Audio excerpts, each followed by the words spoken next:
share with you why it's important, not just for me, but for really everybody in the world and everybody on the planet. Basically, before getting super sick, which I'll talk about, I was a Brazilian Jiu-Jitsu world champion, Pan American champion as well. That's me after the Pan American finals. And I was also an online dating coach, which I'm not a big fan of anymore, but just to share my credentials before starting my journey. Basically, I was super successful in the external world. Everything was in check. I had a girlfriend. I was living in the Lower East Side. I had all the variables were in place, but pretty much overnight, I started experiencing severe depression, severe panic attacks, anxiety, just like full body unrest, really just debilitating mental and physical pain.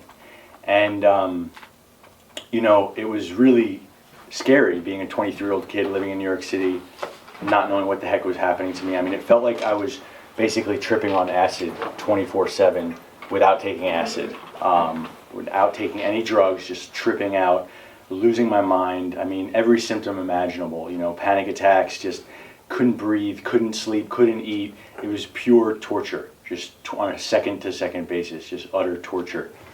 And I'm going to go through this crazy story. I literally make a living on my story. That's how crazy it is. But I'm not going to go too deep into it because the story could take a whole day if I really told it in its full form. So basically, after starting to experience these symptoms, the first thing was to refuse all help from anybody around me, right? I was like, you guys don't understand, fuck this, fuck you. And I started taking drugs, I would take Xanax and Klonopin and alcohol and anything I could get a hold of just to mask the pain. And it was then in those days that I realized that we cannot blame addicts and treat addicts without compassion, because there's a doctor who treats addicts, Gabor Mate, and he talks about it's not why the heroin, it's why the pain. They're trying to mask, they're trying to soothe some sort of wound. It's not just, they're degenerates and they're making poor decisions. And I realized in those days that it was a border of a choice. It wasn't necessarily just a choice. There was actually, it was more complicated than that. So, of course, that didn't work. It only provided with very short-term temporary relief. I went to the psychiatrist, and the psychiatrists would say, hey, you have severe depression disorder, severe anxiety disorder, bipolar disorder, ADHD, every label they wanted to throw. After an hour and a half of seeing a psychiatrist, they threw all the labels at me, gave me 6 psychiatric drugs after an hour and a half, and put me on my way. And I tried these drugs. I had nowhere else to turn. I tried them for 4 months, and they were terrible. I mean, they made me numb. They didn't get to the root of any of my issues. They just masked all the symptoms. And eventually I did what you shouldn't do, and I flushed them all down the toilet, cold turkey, and went through a 5-day withdrawal. And I said, fuck it, I'm going to the Amazon jungle and I'm going to drink ayahuasca. And ayahuasca is a hallucinogenic tea. It's a brew that is found in the Amazon jungle. It's been used for thousands of years in the ancient cultures for purging, cleansing, spiritual connection. It's a hallucinogen, right? So it's actually, has anyone heard of ayahuasca before? Yeah. Okay. Basically, it's a brew between a vine and a plant brewed together, and it's been getting widespread traction in the health world because it's been treating depression very successfully, and where all else fails, So basically, it's a tea you drink. You have a 6 to 8 hour hallucinogenic experience. I'm not here advocating ayahuasca. I'm just sharing with you the intensity of my story. But you purge, you throw up, you shit, you see visions, you see stuff. It's crazy. It's really intense. There is a beautiful medicine. It's a medicine. It's not a drug, right? I would consider a lot of the pills that we're taking to be more like drugs, and this is more like a medicine. It's from the earth. It's natural. It's it connects you to something greater than money and women and cars and nice watches. So it's really a medicine. And I did one ceremony, and I was supposed to do 6, but I was in so much agony that I had to stop. And I came home early. still, this entire time, this entire journey until the very end, by the way, just keep in mind that I was like dying every day, like panic attacks every day, right? There was very few moments when I had any sort of relief. But basically, I went to a psychiatric hospital. I was suicidal. I was like, I don't know what to fucking do. I checked myself in with my father. And that's after you were a Brazilian Jiu-Jitsu world champion. Exactly, yeah. So, I was in the hospital and saw just the brokenness of the system, the brokenness of the mental health model, and the brokenness of a lot of people. And it was just unbelievable to see what's happening in the world and how people are treating mental illness. So I left the psych hospital. I went to go do some ketamine injections in New York City. Ketamine is legal for people who are like suicidal and panic attacks. It's another drug. I got ketamine injections. Eventually I started understanding about the body and this is when I started making changes in my life. Enemas, fasting, diet changes, a lot of meditation, books, yoga. I started to put together that we're not just these meat bodies, logical meat bodies walking around in our minds, and our minds are these all-powerful things, and all our thoughts are know everything about life. I started to realize that life was much, much, much bigger. I got cracked open to a new world, and I also realized that what you put in is what you get out of this body, this temple. Everything that we put into our bodies has some sort of significance on our biochemistry and on our health and the way we perform. So, I started doing a lot of fasting, enemas, juicing, making diet changes, starting to really just change my life, my physical body as much as I can. Can I ask you, so the ayahuasca didn't help at all? We'll get to that. There's much more ayahuasca to come. Yeah.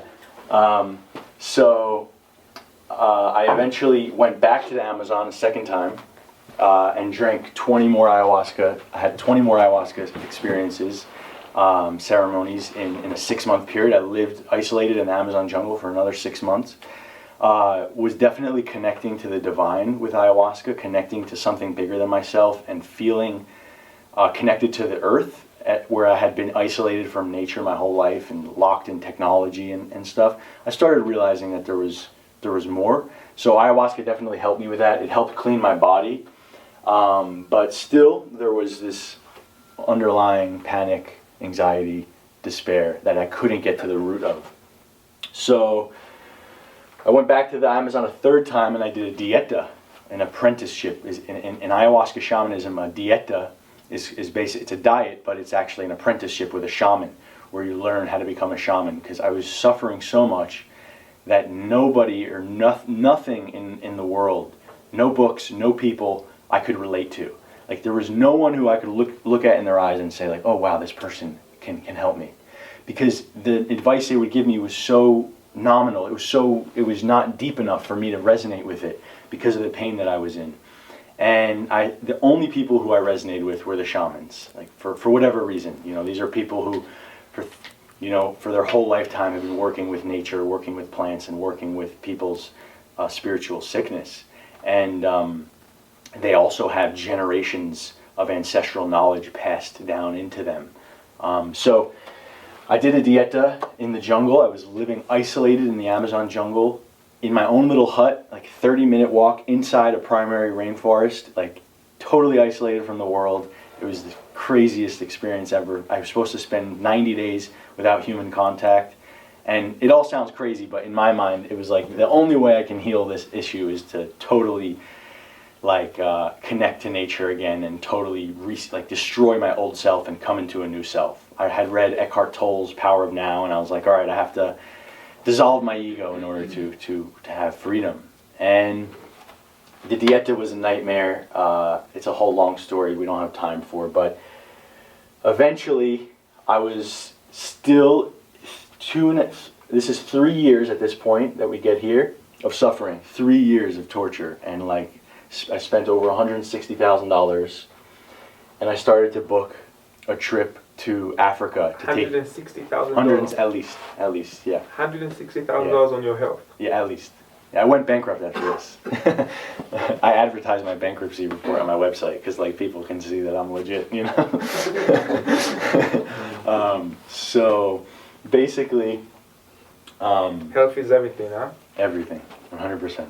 So basically, I finally realized that I was going to Africa. I was 2 days away from taking my own life. 2 days away. And I was like, before I take my own life, I'm going to Africa. I'm doing this thing called Iboga, which is an even more intense hallucinogen than ayahuasca. And this is my last chance at life. If it doesn't work, I'm literally going to go fast in the woods in Africa until I die. Like, I'm going to walk into the woods with no water and no food, get lost, and die there. And that was the plan. And then, the best part of the story, I finally realized what the problem was. I was 2 days away from getting on that airplane. I had all the trip booked. I paid the shaman. I did everything. And I started to basically think about, for whatever reason, I would think about these mercury fillings that I had in my teeth. These amalgam fillings that I had in my teeth. And I was dreaming about them, thinking about them, ruminating on them. Sorry, what is amalgam? Amalgam is like mercury. It's silver fillings that dentists used to put in people's teeth, like back 50 years ago, that I had an old school dentist. Okay. I get that. So I had a super old school dentist, and he had put 2 massive amalgam fillings, like this big each, in my teeth. And it turns out that my depression had pretty much started within weeks after that. And mercury is one of the most toxic substances on the planet. It's a biochemical train wreck. And a lot, back in the day, dentists were basically putting it 6 inches away from our brains. And it leaches vapor, which you're basically smoking mercury, like vaping mercury. So I was, during all my fasting, during this journey, I would fast for 2 weeks at a time with no food, just juice and tea. And during those fasts, I would drink tea all day. And mercury vapor the mercury exposure gets like 100-fold when you have hot beverages. So I was literally just trying to heal myself and smoking vapor in the process, smoking mercury. So almost everything that I'll talk about has scientific backing. I just don't get into the science because I think it's limited. I like to talk from experience, but yeah, there is scientific backing to like everything that I've spoken about. You guys can do your own research. But basically, I started a very intense detox protocol, and I changed my life. I'm more mentally stable and better than I've ever been in my whole life, including my jiu-jitsu days, because I was an angry mess during jiu-jitsu. Like, now that I look back, I'm way more at peace now. And yeah, this is some pictures from the journey. That's like my Gabonese visa. That's me in the jungle. We'll get to that. That's a parasite, but we'll get to that. That's me and the two shamans from my dieta in the Amazon. I had lost like another 20 pounds after this picture. That's how emaciated I was, like basically desperate to survive. So now we'll start getting into how it affects you and what you guys can do about it. So. Summer in the hills, those hazy days I do remember. We were running still, had the whole world